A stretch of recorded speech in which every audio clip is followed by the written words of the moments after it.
Bonjour et bienvenue pour le 45e et dernier chapitre de Voyage au centre de la Terre de Jules Verne. Voici la conclusion d'un récit auquel refuseront d'ajouter foi les gens les plus habitués à ne s'étonner de rien. Mais je suis cuirassé d'avance contre l'incrédulité humaine. Nous fûmes reçus par les pêcheurs stromboliotes avec les égards dus à des naufragés. Ils nous donnèrent des vêtements et des vivres. Après 48 heures d'attente, le 31 août, un petit spéronard nous conduisit à Messine, où quelques jours de repos nous remirent de toutes nos fatigues.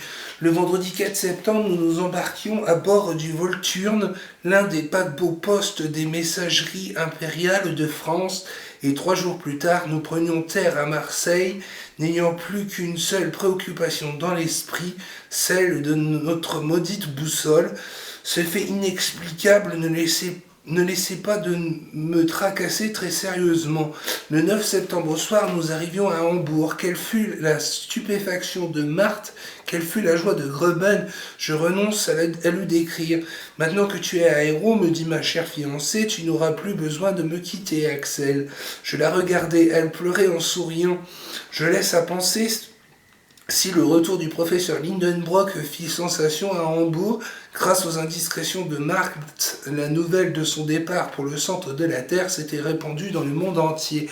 On ne voulut pas y croire, et en le revoyant, on n'y crut pas davantage. Cependant, la présence de Hans et diverses informations venues d'Islande modifièrent peu à peu l'opinion publique.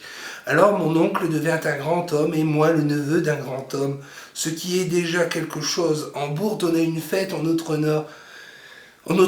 Une séance publique eut lieu au Johanneum où le professeur fit le récit de son expédition et n'omit que les faits relatifs à la boussole. Le jour même, il déposa aux archives de la ville le document de Saknussemm et il exprima son vif regret de ce que les circonstances plus fortes que sa volonté ne lui eussent pas permis de suivre jusqu'au centre de la Terre les traces du voyageur islandais. Il fut modeste dans sa gloire et sa réputation s'en accrut. Tant d'honneur devait nécessairement lui susciter des envieux. Il en eut, et comme ses théories appuyées sur des faits certains contredisaient les systèmes de la science sur la question du feu central, il soutint par la plume et par la parole de remarquables discussions avec les savants de tout pays. Pour mon compte, je ne puis admettre sa théorie du refroidissement. En dépit de ce que j'ai vu, je crois et je croirai toujours à la chaleur centrale, mais j'avoue que certaines circonstances encore mal définies peuvent modifier cette loi sous l'action de phénomènes naturels. Au moment où ces questions étaient palpitantes, mon oncle éprouva un vrai chagrin. Hans, malgré ses instances, avait quitté Hambourg. L'homme auquel nous devions tout ne voulut pas nous laisser lui payer notre dette. Il fut pris de la nostalgie de l'Islande. Farval, dit-il un jour, et sur ce simple mot d'adieu, il partit pour Reykjavik, où il arriva heureusement. Nous étions singulièrement attachés à notre brave chasseur d'Eider. Son absence ne nous le fera jamais oublier de ceux auxquels il a sauvé la vie, et certainement je ne mourrai pas sans l'avoir revu une dernière fois. Pour conclure, je dois avouer que ce voyage au centre de la Terre fit une énorme sensation dans le monde. Il fut imprimé et traduit dans toutes les langues.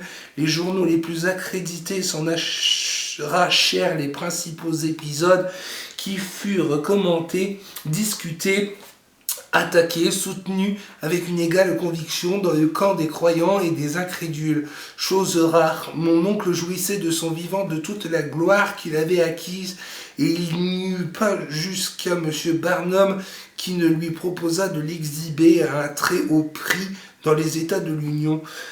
Mais un ennui, disons même un tourment, se glissait au milieu de cette gloire, un fait demeuré inexplicable, celui de la boussole. Or, pour un savant, pareil phénomène inexpliqué devient un supplice de l'intelligence. Eh bien, le ciel réservait à mon oncle d'être complètement heureux.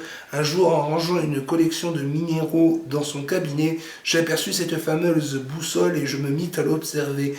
Depuis 6 mois, elle était là, dans son coin, sans se douter des tracas qu'elle causait.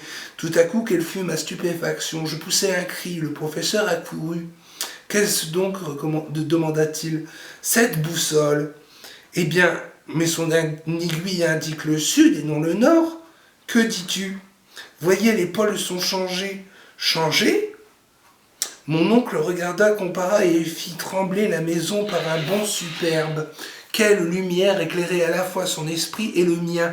Ainsi donc s'écria-t-il dès qu'il recouvra la parole, après notre arrivée au Cap Saknussemm, l'aiguille de cette damnée boussole marquait le sud au lieu du nord.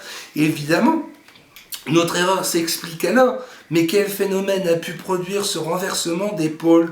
Rien de plus simple. Explique-toi, mon garçon.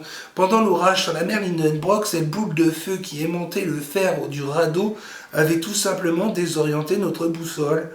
Ah, s'écria le professeur en éclatant de rire, c'est donc un tour de l'électricité.